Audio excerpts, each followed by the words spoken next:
Bueno, y ya en contacto con la doctora, quiero decir, Valeria Fink, que pertenece también a la Fundación Huésped, asesora, está muy cerca del presidente Fernández y todo ese equipo que lo viene acompañando en el tratamiento de esta pandemia inédita para el mundo entero. Gracias por estar allí, ¿eh? Hola, ¿qué tal? Buenas noches, ¿cómo están? Bien, empezar por preguntarle si este pico nuevo que se ha conocido durante la jornada de hoy de 904 casos, ¿preocupa, le sorprende o está dentro de lo previsible? Creo que de alguna manera está dentro de lo esperable y no deja de preocuparnos. Me parece que son las dos cosas. Cuando empezamos a tener más casos acá en lo que es el AMBA, sabíamos que esto venía acompañado de más casos a futuro. Cuando se conocieron todos estos casos, empezaron a tomar más medidas de aislamiento, más medidas de precaución. Sabíamos que, bueno, en estas semanas íbamos a empezar a ver el impacto de haber tenido antes un mayor número de casos. Y nos preocupa, definitivamente nos preocupa. Y bueno, a seguir tomando medidas y a seguir cuidándonos.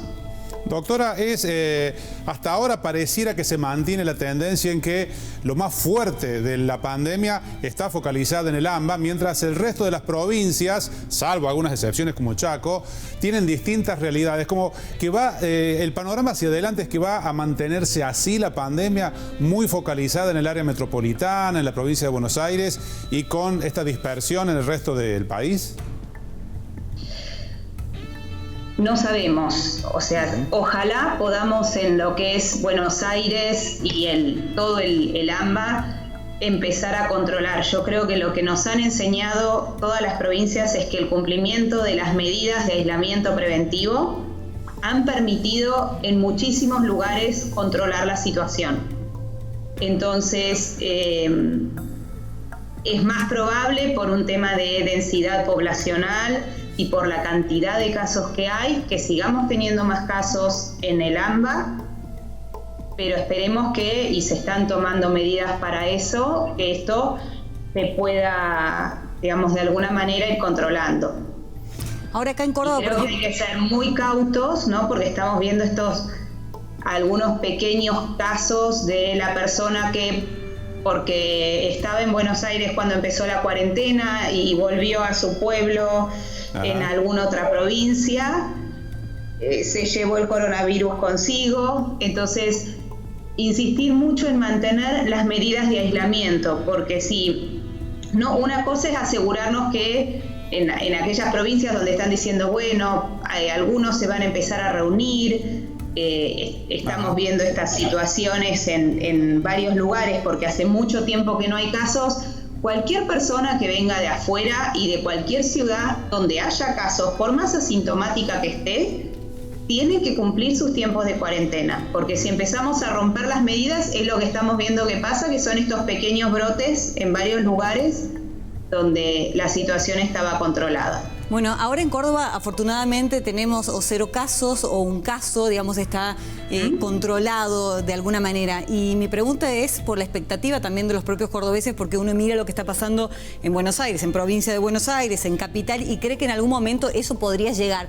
Si se continúan tomando estas medidas y son aplicados los cordobeses, ¿puede que no llegue nunca esa cantidad de casos en demasía y demás? Absolutamente, por eso insistimos en este cuidado, ¿no? Porque las fronteras están cerradas, pero de alguna manera, aunque sea para poder llevar alimentos, productos que se produzcan en una provincia y tienen que llegar a otra, digamos, aunque sea por vía terrestre, alguna persona ingresa. Entonces, es fundamental lo que estás diciendo, porque lo que lograron es impresionante y hay que poder cuidarlo y mantenerlo. Entonces, mantener el distanciamiento social, mantener el lavado de manos, no nos vamos a juntar a tomar mate porque, bueno, nadie sabe todavía quién tiene, quién no tiene. No, entonces mejor es cuidarse. Doctora, última pregunta antes de despedirla. Hay una de las tantas diferencias, además del volumen poblacional que hay en el AMBA, con Córdoba, por ejemplo, pero hay un dato. Aquí en la provincia hace casi 2 meses que hay paro de transporte interurbano y hace casi 1 mes que no hay transporte urbano por un paro de UTA. ¿Cuánto incide, por ejemplo, en Buenos Aires sigue funcionando el transporte, cuánto incide eso en el control del virus, el hecho de que no se esté utilizando el transporte público, por una medida de fuerza en este caso, pero que es un gran vector de la circulación del virus?